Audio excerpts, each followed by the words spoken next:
প্রত্যেকে সুস্থ থাকুন, ভালো থাকুন। আগামী ঈদের শুভেচ্ছা জানাই আপনাদের। আজকে এই অনুষ্ঠান এবং আগামী দিনও আপনারা সকলে, আমরা প্রত্যেকে, আমরা হিন্দু মুসলিম সবাই যেন একদম ভাই বোনের মতো থাকতে পারি, একটা পরিবারের মতো থাকতে পারি। আমরা যারাই বা এখানে ভাঙতে চেষ্টা করছে তারা যেন সেটা সাকসেসফুল না হয়, আমরা সবাই একটা পরিবারের মতো যেন থাকতে পারি। তাদের এই যে চক্রান্ত সেটাকে যেন ভেঙে দিতে হবে, তার জন্য আপনাদের সকলকে সাথে লাগতে হবে। আমরা যে বাংলায় বাস করি, আমাদের বাংলার মুখ্যমন্ত্রীর নাম মমতা ব্যানার্জি, যার নির্দেশে আমরা তৃণমূল কংগ্রেসটা জারিটা করি। আমাদের নেত্রী সবসময় সকলকে একটাই বার্তা দেন যে আমরা আমাদের বাংলা সম্প্রীতির বাংলা, এখানে কোনো সম্প্রদায়ের মধ্যে ভেদাভেদ নেই, আমরা হিন্দু মুসলিম সকলেই এক এবং অদ্বিতীয়। সেই জন্যই আজকে আপনারা দেখেছেন আমাদের এই ইফতার মজলিসে হিন্দু ভাই বোনেরা এবং মুসলিম ভাই বোনেরা সকলে একসঙ্গে বসে খুব সুন্দরভাবে ইফতারের মজলিসে একই সঙ্গে আমরা ইফতার করে উঠেছি। এবং আমাদের এই সুন্দর প্রোগ্রামে আজকে আমাদের মধ্যে উপস্থিত আছেন আমাদের জেলার আইএনটিটিউসির সভাপতি তাপস দা, এছাড়াও আমাদের বিধায়ক তাপস দা উপস্থিত ছিলেন, আমাদের সমস্ত ওয়ার্ডের কাউন্সিলররা, আমাদের টাউনের সভাপতি 1 নম্বর রোজগারম্যান ডাম্পিদা সহ সমস্ত মহিলা নেতৃত্ববৃন্দ এবং সকলের উপস্থিতিতে খুব সুন্দরভাবে, সর্বোপরি আমাদের ডেপুটি মেয়র উপস্থিত ছিলেন বিধাননগর মিউনিসিপ্যাল কর্পোরেশনের।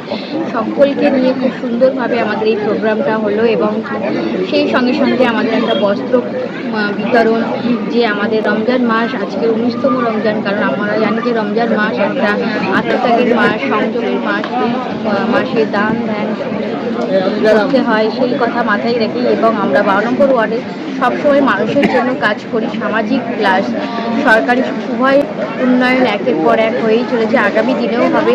এবং আজকে বস্ত্র বিতরণ একটা সামাজিক কর্মসূচি আমরা উদ্যোগ নিয়েছি, আগামী দিনেও আমাদের বস্ত্র বিতরণ আরও চলবে।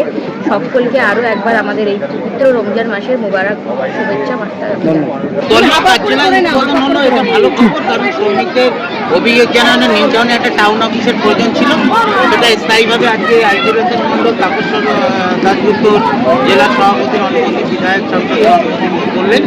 এখান থেকে শ্রমিকদের টাউনের কারোর কোনো সমস্যা থাকলে এই অফিসে আসবেন, জানাবেন এবং এখান থেকে শুরু হবে।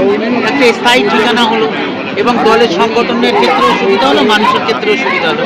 আর পবিত্র রমজান মাসে হলো অত্যন্ত শুভ জিনিস। এবং সেই সাথে সাথে আজকে শ্রমিক সংগঠনের পক্ষ থেকে বস্ত্রদান ইফতারের মজলিসের আয়োজন করেছেন, অত্যন্ত ভালো কাজ। আমি ধন্যবাদ জানাবো আইজি রঞ্জন মণ্ডল, মমতা মণ্ডলকে। সবাই উপস্থিত হয়ে সুন্দর একটা সুন্দর পরিবেশ, জাতি ধর্ম নির্বিশেষে একসঙ্গে দোয়া করলাম, প্রার্থনা করলাম, ইফতারও করলাম, সকলের মঙ্গল কামনা করলাম। এই পরিবেশই তো আমরা চাই পাবো, এই পরিবেশই তো দেখে এসেছি। সঙ্গে ঈদের নতুন বস্ত্র বিতরণ হয়েছে। সবাইকে ধন্যবাদ জানাই। আজ 19 রমজান, সবাইকে আমি রমজানের মোবারকবাদ জানাই। আজকে আমাদের এই দলীয় কার্যালয়ের উদ্বোধক, এটা আমরা সংগঠন করি, এটা আর এই অফিসটা এখান থেকে আমাদের পরিচালনা করতে হবে। একটা জিনিস, এখানে সুষ্ঠুভাবে যাতে শ্রমিক সংগঠন, বিশাল এক্সপেন্সাতে শুরু করে, অনেকে বলছে এখানে সংগঠনের কমিটি করো, এখানে জেপটো থেকে শুরু করে এখানে বিলিং কিট, বিভিন্ন সংগঠনটা আস্তে আস্তে আমরা বিভিন্ন সংগঠন করব। তবে একটা জিনিস কি, স্বচ্ছতা সততার সহিত আমাদের শ্রমিক সংগঠন আমাদের নেতৃত্বের কাছে যা শিখেছি দেখেছি, উনি যেভাবে করে সেইটাই এখানে করব।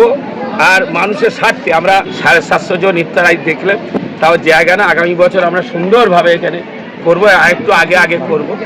আবার আমরা বস্ত্র দেবো ওয়ার্ডে, আমার এ ওয়ার্ডে, এটা আমরা আলাদাভাবে পারিবারিকভাবে করি প্রায় 2000 মানুষের। এগুলো আমরা দলীয়ভাবে এগুলো আমাদের সবাইকে সঙ্গে নিয়ে এক ঝাঁক আমাদের কর্মী নেতৃত্ব ছিল, সবাই অনেকে সব জায়গায় ইফতারের জন্য আসতে পারেনি, সবাইকে আমি আন্তরিক অভিনন্দন, আগামী ঈদের শুভেচ্ছা। প্রতি বছরই এখানে হয়। দ্বিতীয় কথা হলো বাংলায় আছে, বাংলায় দেয়।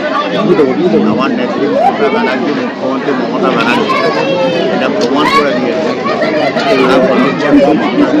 একটা সময় মহামতি বলেছিলেন বেঙ্গল আজকেও সেটা প্রমাণ। মমতা ব্যানার্জি সম্প্রীতির বার্তা আমার আইনজীবীদের পক্ষ থেকে সম্প্রীতির বার্তা সারা বাংলা জুড়ে প্রচার হবে এবং এই প্রচারটা সারা ভারতবর্ষের মানুষ তাই আজকে আমাদের পবিত্র রমজান মাসের 19তম রোজার দিন আমাদের নিউ টাউনের আমাদের আজিজুল হোসেন কিংবা কালো এবং সবাই মিলে এবং আমার সঙ্গে তারও যে বন্ধুরা আছে